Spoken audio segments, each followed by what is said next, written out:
পাকিস্তানের উপরে থেকে চ্যাম্পিয়ন্স ট্রফি শেষ করল বাংলাদেশ।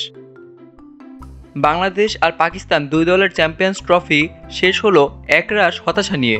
আজ বৃহস্পতিবার রাওয়ালপিন্ডিতে দুই দলের শেষ ম্যাচটি পরিত্যক্ত হওয়ায় এবারের আসর জয় ছাড়াই শেষ করতে হচ্ছে তাদের। তবে হতাশার মধ্যেও বাংলাদেশ একটু স্বস্তি পেতে পারে। নাজমুল হোসেন শান্তর দল এই গ্রুপে তলানিতে থেকে শেষ করেনি। এই গ্রুপে সবার শেষে অবস্থান পাকিস্তানের, বাংলাদেশ এক ধাপ উপরে।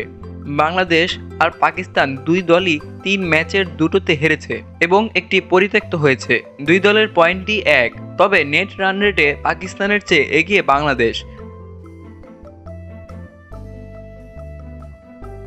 টাইগারদের রান রেট -0.443 এবং পাকিস্তানের রান রেট -1.087। ফলে গ্রুপে বাংলাদেশ 3 নম্বর এবং পাকিস্তান 4 নম্বর থেকে শেষ করল। এই গ্রুপে সেরা দুই দল নিউজিল্যান্ড ও ভারত। দুই দলেরই 2 ম্যাচে 2 জয়। গ্রুপের শেষ ম্যাচে মুখোমুখি হবে নিউজিল্যান্ড আর ভারত। এই ম্যাচে যারা জিতবে তারাই 1 নম্বরে থেকে হবে গ্রুপ চ্যাম্পিয়ন।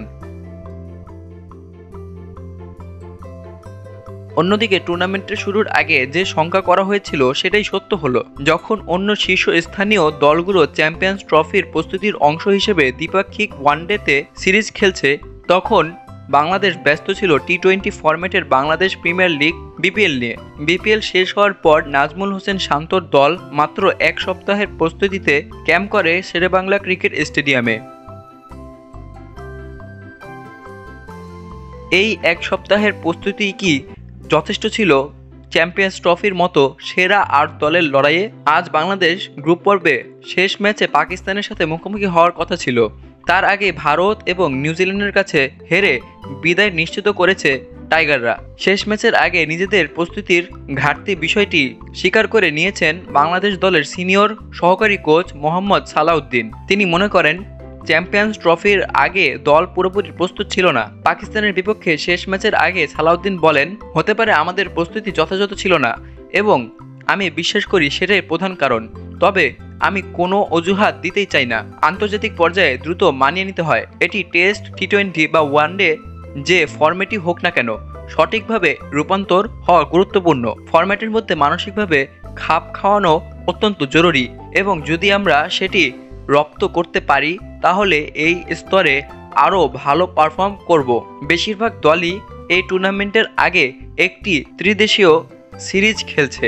যদি আমরা পাকিস্তানের সঙ্গে একটি সিরিজ খেলতাম তবে পরিবেশের সঙ্গে মানিয়ে নেওয়া সহজ হতো।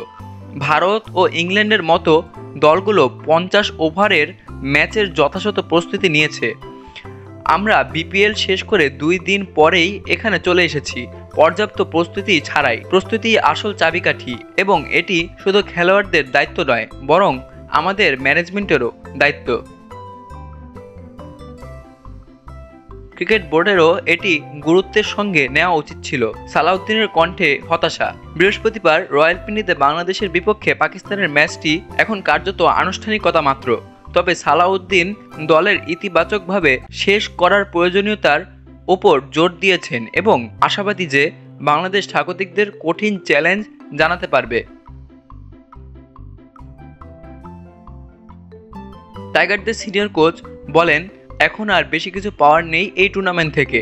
তবে যেহেতু আমরা প্রতিদ্বন্দ্বিতা করতে এসেছি তাই খেলোয়াড়দের উন্নতি দেখানো জরুরি এবং আগের ভুলগুলো পুনরাবৃত্তি এড়ানো দরকার। এখনো অনেক জায়গায় উন্নতির প্রয়োজন এবং আমাদের দ্রুত সেগুলো ঠিক করতে হবে।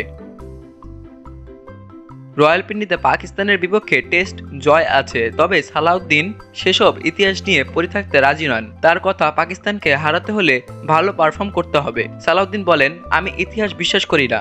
আমরা আগের 2টি ম্যাচ ভালো খেলতে পারিনি। অতীতে আমরা ভালো করেছি, তবে সেটি এখন আর প্রাসঙ্গিক নয়। যদি আমরা পাকিস্তানকে হারাতে চাই তাহলে আমাদের ভালো পারফর্ম করতেই হবে।